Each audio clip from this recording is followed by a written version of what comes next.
What is good? I've been wanting to make a follow-up video to the video I made about how you're not a peer. You are not a peer amongst your coworkers and when you get a job. So I'm not even prepared to make this video because right now everything that I thought of that I would like to share has slipped my mind, but I'll do my best for now. But you know, I was explaining how when most people get jobs, and I spent 20 years working for other people around coworkers, and I've spent years and years, probably like we all have, meeting tons of different people, being involved in different scenarios, which actually I could be wrong. So let's say if the average person is working like a regular job, for the most part, yeah, they might meet different people throughout their life. But it makes me wonder if, because of my experience, perhaps I have been in more scenarios where I meet different people for brief periods of time, where there is a short-lived acquaintanceship or relationship, right? So if somebody works their regular job, they got a family, they clock in, clock out, do their job, come home, take their annual vacation, they might meet somebody at a restaurant. They might get invited. Say they meet somebody at a restaurant. They shoot the shit. They find out they got something in common. One of them says, hey, well, why don't you, come out to my place. We do this. And then they become friends, right? That's possible. That's a way of meeting people. That happens. I guess this is not one of those things that you could say is black or white. You know what I mean? It's just not one of those things where it's just another variable or another. It's just for different reasons. Certain people will end up meeting a lot of people for short-term relationships of different varieties, acquaintanceships. There's all kinds of different reasons why people would. And I'm not talking about people that just like a customer. Like if you work somewhere and a customer comes in and like you meet them and have a few minutes of conversation. I'm talking about, for a brief time, there was this guy. I'll try to give 3 examples. There was this guy I knew in this housing development in this small town close to where I live, and I did yard work for him on several occasions. My buddy hooked me up with him. This was before I started a business, and I used to do like side jobs and stuff on the side, and I worked for this guy. He's cheating on his wife, by the way. Side note, he had a burner phone, and I bought the burner phone. At the time, I did not realize it was a burner phone, but my friend asked if I needed to buy a phone, and I was like, actually, yeah. So I bought that guy's burner phone that he cheated. I used to see him occasionally with women, and he flat out was cheating on his wife, and he wasn't even like a good-looking dude. He was like a old man with gray hair, but he was kind of like a social guy. At his house, he would have parties, and he'd make it beach themed with like a tiki bar and everything. And at the back of his property looked pretty fun and interesting. And he would have those little gatherings and stuff. So he was kind of like if you're a type of guy that does stuff like that, which I am kind of. Ideally, like in the past, I've put together some things, and most of the time people are so much in their weed haze, like nobody wants to participate. They'd rather sit around and smoke weed, than actually, do something, right? So anyways, it seems like is it a Honda or a Ford behind me? No, it's a Toyota. I've seen like cops. I've within a 6-minute range, I've seen like at least 3 cops out. And when I first started riding out tonight, a cop was like right behind me, and I had forgotten to tie down these sticks on the back of my truck, and I went like at least a quarter of a mile, and he didn't even act like, I guess it didn't look bad, but I had meant to strap them down. But anyways, so my bad. Anyways, like if you're that kind of guy, like you know, you live in a neighborhood and you're the guy that hosts get-togethers, right? You know, you're showing kind of a leadership type of role, and everybody's coming to your thing, and some women are going to find that attractive, right? And but I've had little events that I've done, you know, especially when I was younger. I would try to do things and put things together, and but you know, so if I had money, I would do that kind of stuff, right? And I would know how to make it fun. I know how to make things fun, right? But like I said, everybody else, they're just kind of like, they just do. They're not interesting, you know. They're not trying to, like, everybody in my community and neighborhood and the people I knew, it was just all about like, oh, I'm so bored, or smoke weed. And ironically, I've been labeled as boring. And this girl I used to know, well, I still know her, but especially her, like, she said, "You're boring and predictable." And it's like, and she became, all she did was drugs, right? And screwed up her life. But anyways, so that's why women will cheat, man. And a lot of people ain't gonna like to hear this, but more women than not are prone to cheating. I think. I just think that's just human nature. They find the schlubby hubby.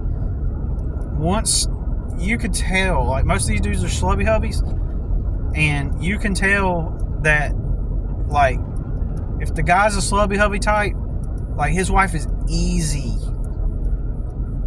I don't even want to get into it, but I believe that's just easy, like, because women look for the exciting guy, right? And when she gets with the slubby hubby, she'll cheat with the guy that puts together the parties in the neighborhood. You know what I'm saying? But anyways, it's not even the topic I wanted to talk about, and I'm already here, right? I'm just leaving my mother's apartment. And so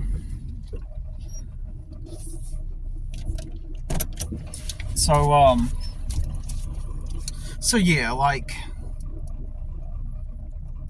what am I trying to say? So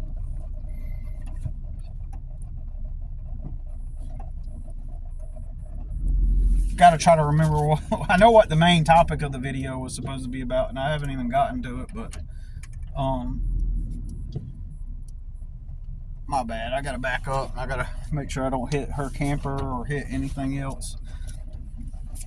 But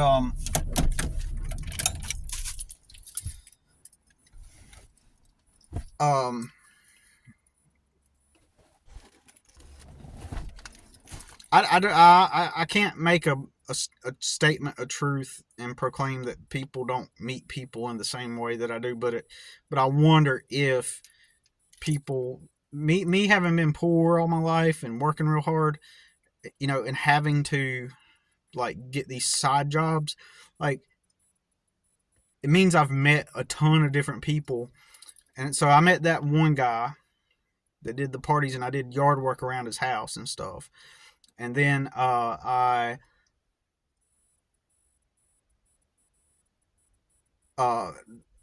you know, so I kind of briefly knew him for a while. And then so there was this guy, he owned 5 jewelry stores. He was like a local celebrity back in the day, back in the 80s and 90s, you know, locally, because he's a multimillionaire and owned 5 jewelry stores.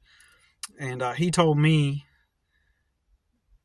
see, this was stupid on my part, or ignorant rather, because I didn't know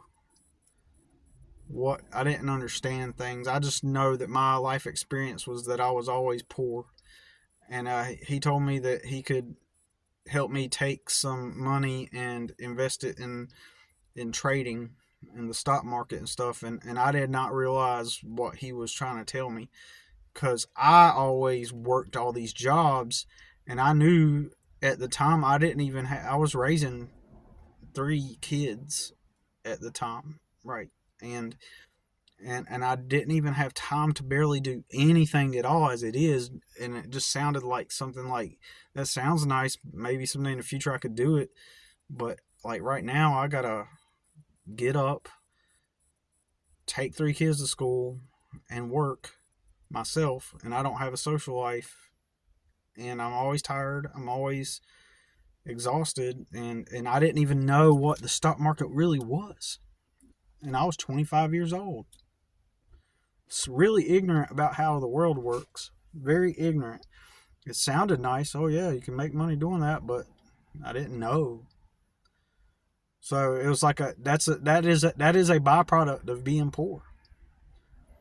You know, you have that opportunity like that fall in your lap,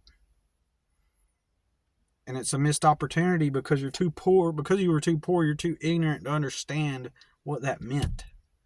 I was too ignorant to understand what that meant, right? And I hate that I missed that opportunity. But and it's not like I knew better.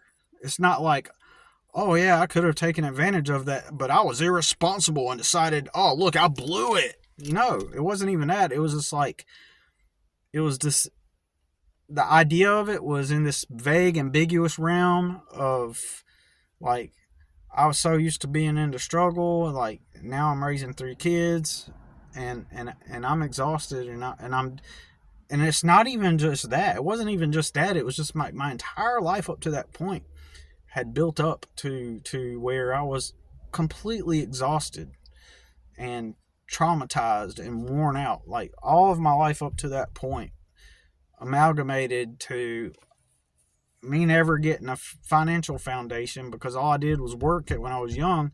And then when my dad died, I started taking care of my 3 siblings. And I thought, well, I'm going to end up taking care of them for at least 5 years,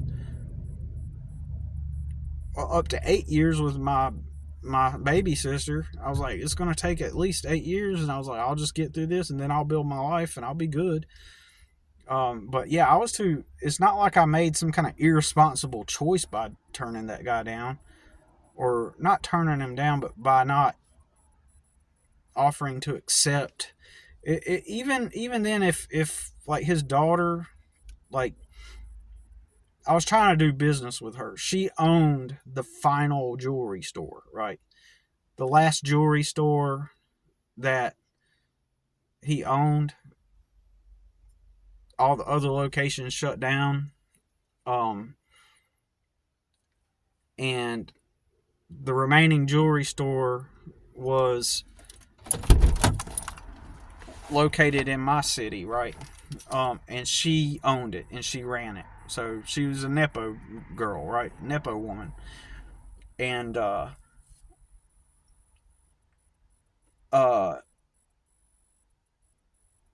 and so the way I met them is I was trying to do a business at the time, and I was trying to partner with her on the business, but that's a whole unrelated story to this story. And that's how I met that guy. And I went over to his house, and uh, anyways, but if she maybe would have said, look, here's the reason, if she could have explained it to me, but I don't think she understood that I didn't understand. Like, if she would have just explained it to me, like, hey, here's how you could benefit. Like, if someone, see, that's the benefit of being around people that know things and being around people that don't know things. Like, the people that have been around it, like she has, probably thinks, well, oh, he just doesn't want to make that decision to do it.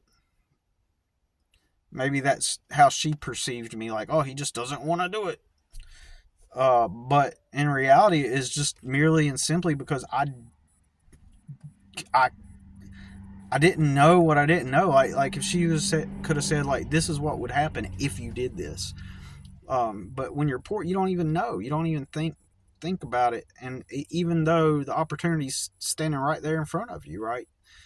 Um, um, and I could have learned something substantial, something good for my siblings' future and my future. Like that could have taken me out of the poverty, probably, potentially, anyway. Except I didn't have money to invest. That's the only problem. I did not have money to invest. And I didn't want to, like, when my dad died, there was a lump sum. And I used it to pay, and put it in savings. And I used part of it for a down payment on a decent truck. Nothing fancy, nothing great. It was like a 4-door S10. And I used part of the lump sum to get that truck and make some payments, because up to that point, all of my life, I've only had old vehicles that just break down. And I thought, well, I need at least something that can last even if I make payments. That was my logic back then anyway, because I didn't know. I was sick of always having vehicles that break down and stuff. And so I was like, so I got that truck and I was thinking I was doing it right. Oh yeah.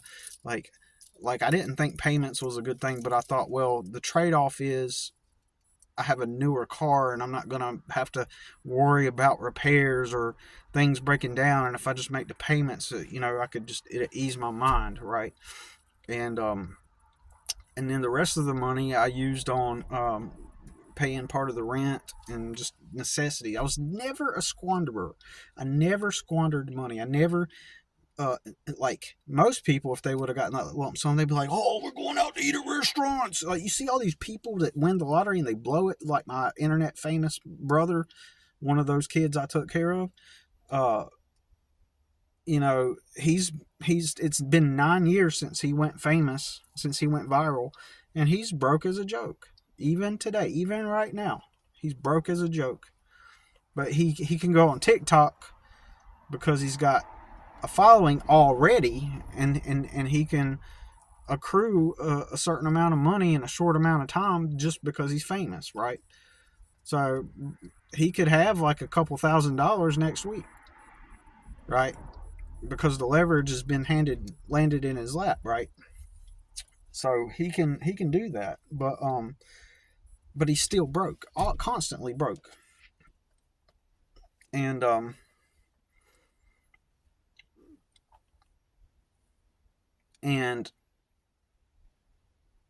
anyways, so that's why I try to tell my son things I didn't know, like, and here's why. In fact, my son last week came to me, said, Dad, I want to invest in the stock market. Even my son has more exposure to more knowledge and information than I did. And so we're talking about stocks and putting money into Bitcoin and stuff like that. And he wants to put money in and grow a portfolio, But anyway, so, which I'm thankful for, but I try to do what adults did not do for me, which is give him the reason why. Like, here's the reason why you should do this, not just be, because back then when that guy mentioned that, it sounded like a lofty, like, oh yeah, it's nice to be able to do that, But what I'm saying, because you got all the time in the world and you're rich and all this stuff. Like, I was thinking, because even though I knew them, my reality was I worked my regular job and I did not take from my sisters and brothers' account, right? I didn't take from their accounts. And I had a little lump sum that came in, and I put the down payment for the truck, and the rest I used on rent, whatever needs stuff, right? And around the house, and I thought, well, it'd be foolish for me to take some of that money and start putting into things that don't, well, even then I didn't even understand that, you know what I'm saying? Like, he was saying, the guy said like you could take $1,000, and also part of me felt like at the time that I shouldn't do that with that lump sum money. I shouldn't be using it to invest in. It's not my money. In my opinion, I felt like it was not my money. I know that sounds weird, but and um you know, if I could go back, I would do it differently. I should have divided that money up amongst my siblings, like instead, um, and bought two clunker vehicles, maybe, you know, and but and just in case one breaks down, I'd have the other one and not make monthly payments, right? I'd probably have been better off, but I didn't know that. I was still ignorant, and my goal wasn't to take any money, and I should have. I don't know. I did everything correctly. I followed the probate system the way I thought I was supposed to do it. But anyways, uh, but that guy offered me that, and that dude was rich. Like, he was super rich. Um, Probably right. 5 jewelry stores. Local, semi-local celebrity. If I'm not mistaken, this may be somebody else. I think he also had a radio show in Charlotte. Um, no, I think that's somebody else. It could have been him. But anyways, um, so if you look him up, his name is Bob Love. I'm pretty sure he's probably deceased by now because he was an old man, 20 something 5 years ago. Um, yeah, 21 years ago. Yeah, he may be kicking still, but um, just look up Bob Love, Love's Jewelry in Charlotte, North Carolina. Um, anyways, but he was a decent guy, but I just didn't know. So that's another person I like had a brief moment in time where I kind of knew those people, but none of these like little relationships tend to like last. Like, they're just kind of, they're there for a moment and then they're gone. And then one of them was some customers I had. They actually, I first met them in that same small town where I met the other guy, and they became my customers, and then we became semi friends. I even spent the night at their house once, and me and my son did, and we hung out and with them here and there, and had stuff to eat, and had Christmas, did something for Christmas together. So we became semi friends, and but they came and went. Um, so I'm sure everybody has those kinds of come and go type of friendships that just they're only for a small amount of time. But I just wonder what that's like. I wonder if most people go through, and I've never thought to ask anyone. I've never even thought about this really to this extent, um, but getting back to it, I guess my main point of that was that actually, I'm gonna have to go back and listen to my video because I done forgot what I was talking about. Except for I was initially just going to talk more about how, like, when you're at the job, they're not your peers. Me specifically, when I go into a job, I'm not there working with my peers. I'm not one of the peers. Like, I'm somebody that's odd and stands out. It's always been that way, and there's nothing I can really control about it. And I was saying that people um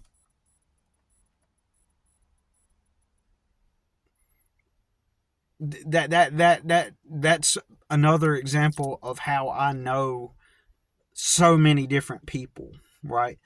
And under so many different circumstances. There's so many different people that I've worked with at jobs, and so many different people that I've met outside of working for jobs, at jobs, right?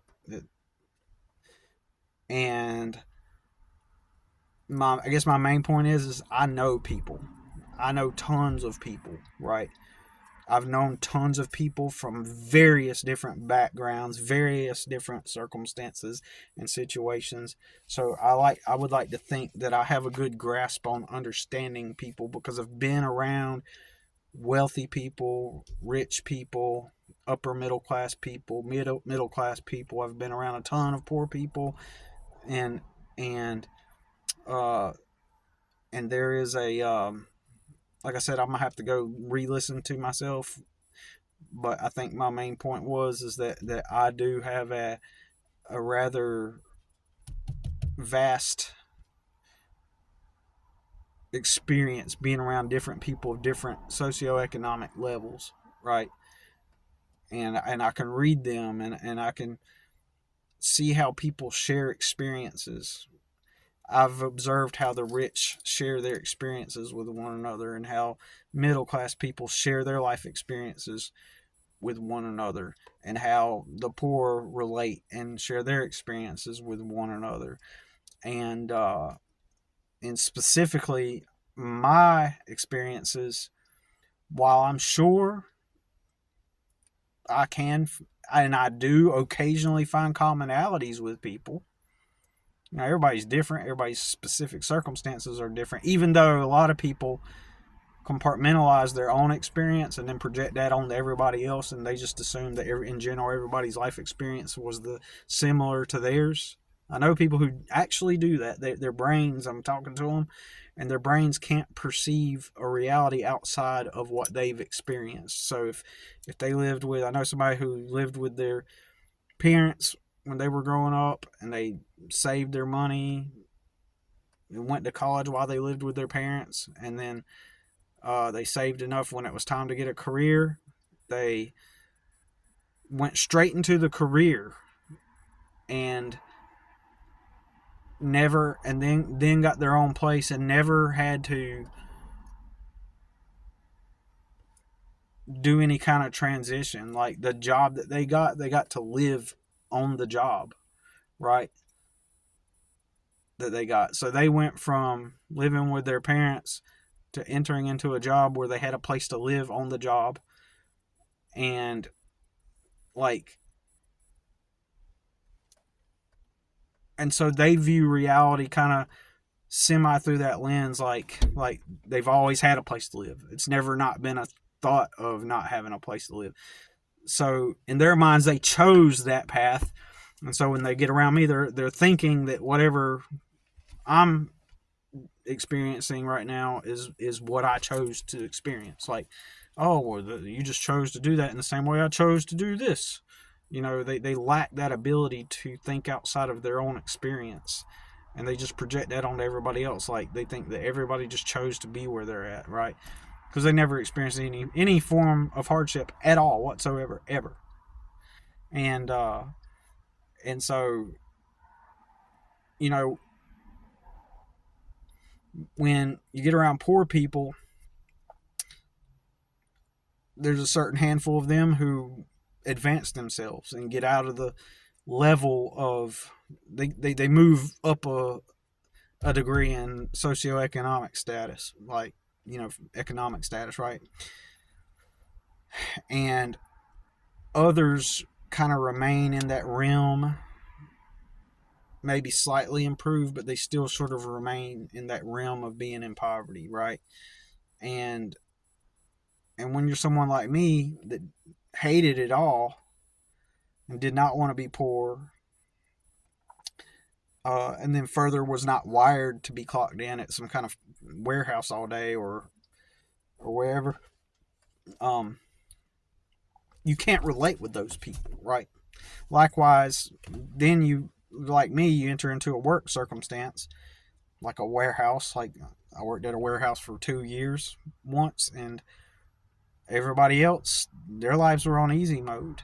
There was some nepotism going on in there. There was, just people that you can't relate because their life experience is so different. And they can't comprehend why you're poor. So you don't generate real human connections. You don't have the commonalities and with them. And, like with the poor people, like the ones that don't end up working and stuff, you don't relate with them because you wanted to get out of poverty. And the ones that did, you know, get out of poverty, they're not living a lifestyle you ever wanted. Everybody, so that makes me kind of this oddball. Like, I never was poor and said, oh my God, you know, if I could only get a good job at a warehouse somewhere to finally take me out of the poverty. No, it wouldn't. I never thought that way. It didn't make sense because I did do that. When I was 18, I went right at a warehouse. I started working at a warehouse right when I turned 18, up the street. That's the first thing I did. I left my job at the seafood restaurant and I started working at a fucking warehouse at 18. First thing I did. And it was walking distance from my house, about maybe like a quarter of a mile, half a mile up the road. And I didn't have a car, so I walked up there. And um, and it was miserable, right? And it was third shift, and it was like, what was the point of it? It didn't get me anywhere. You know, I was too young. Like, but my main point is I was being told, well, you know, I was even told by this lady at the time, well, that's just life. You're poor. You know, just accept that this is what life is, and you just got to work. And so people were drumming into me that this idea that, like, me going to this warehouse third shift had a pungent rubber smell. So you go in and you smell. There was this one room that you walked into, like all the other lights were fluorescent, but at the end of the warehouse there was this one large area, and it was textiles, rolls of textiles. If you don't know what it is, it's big rolls of fabric and cloth, right? um and on the other end of the the other end of the warehouse, there was a this one room that had like orange lighting, that orange, not street lamp orange, but actually like yellowish orange, but mostly orange type of lighting, and it had this pungent rubber smell. Especially that room, it had a weird smell, and immediately that smell would put me into depression. Like, I felt depressed and like low energy. I hated going in there, and it just made me feel like trapped and depressed. And so I was like, always, every time I worked for somebody, especially in that warehouse at the beginning at age 18, and being told, well, this is your life. You keep coming to move these rolls of cloth, pick the orders, you know, take your 30-minute break. Just be grateful for that. You use your money to get a house and you'll be good. Now you're happy. That's the happiness formula. Just be glad that you get to go to that warehouse and be miserable. And I couldn't relate or talk to none of those dudes because it's like they're just like zombie. They're like just there, like, oh, yep, it's break time. Okay, time to go home. And this one guy who's like, I like third shift. Like, I rode with him one night to the gas station, and he blasted like some kind of, it was Korn, the music group. He's like, man, I like Korn. Yeah, you ever listen to Korn? And that annoyed me because when in the 90s Korn was popular, and people that listened to Korn, that they had a certain aesthetic, and they'd wear the Korn shirts. And me and my sister used to call them Korn boys. And the dudes that I knew that were like Korn fans, they weren't cool. In other words, they were probably cool by social standards, cool, but what I'm saying is those dudes were not good people. The ones that I experienced, like, and if they dressed to assimilate into any specific culture, usually most of the time they weren't like nice people. They were just, you know, scumbags, right? No, nothing against anybody that listens to Korn. I mean, I'm just saying that was my experience. They were just, and so and I didn't like the sound of Korn. I should listen to some Korn now and maybe look back on it and see if maybe I like it. I mean, I'm not closed minded. I'm just saying, but But back then I didn't like it. I was a Guns N' Roses fan, but that dude was nice. You know, he was cool, and he worked at that warehouse. But people acted like that was it. Like oh, this is just, we're at the warehouse moving the textile rolls.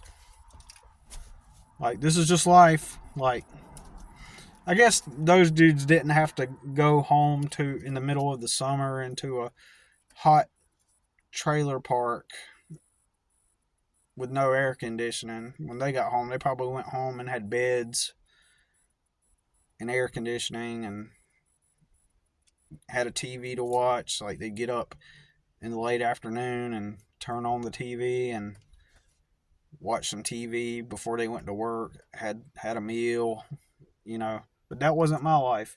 I didn't have shit. My parents didn't take care of me at all. So I believe that was a huge factor. But people tell me that was life. Like just working at the damn warehouse, like, and being happy. Anyways, so that's another reason why I'm not one of the peers. You know, I'm not.